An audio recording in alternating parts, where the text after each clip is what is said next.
a new world with so much life, but bizarre at times. But something that people have never seen before. That's what Jim Henson and Frank Oz imagined for their 1982 film, The Dark Crystal. This astounding film made a new world through camera shots, the intricacy of the surroundings, and the use of puppets in the way that changes our perspective on puppets today.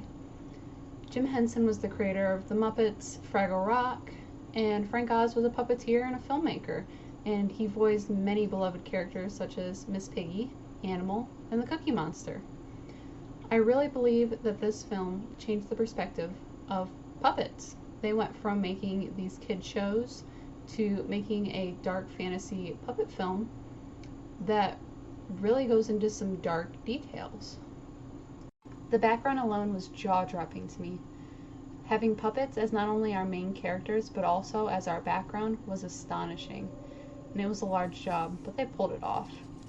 As you can see in this video, everything is alive, and it gives the whimsicalness of a new world that no one has ever seen before, which is exactly what Jim Henson and Frank Oz envisioned for their movie. Think about puppets before watching this movie. You probably think of Sesame Street, The Muppets, Fraggle Rock, just like that.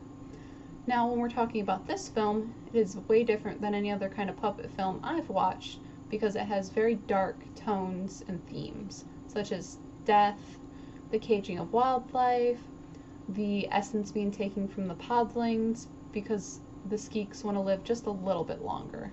The camera angle alone must have been a large issue for this film. They used anamorphic lenses and used a light flex in order to give off that fairy tale look in some of the scenes.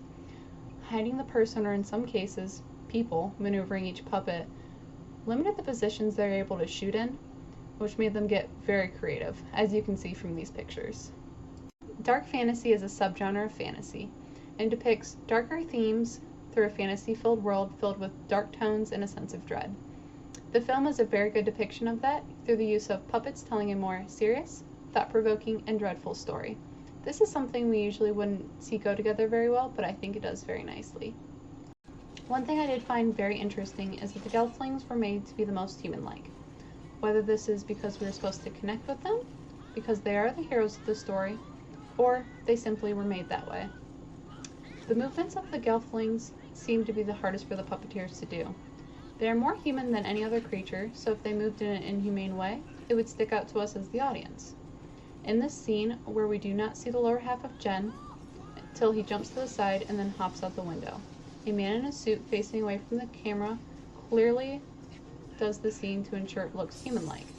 The Dark Crystal used camera angles, the intricacy of the background and scenes, and the use of puppets instead of full CGI to win over their audience. I believe this film did an amazing job. It was really more of an experience than a film. It was a purely 80s dark fantasy movie, and I hope you enjoyed it as much as I did.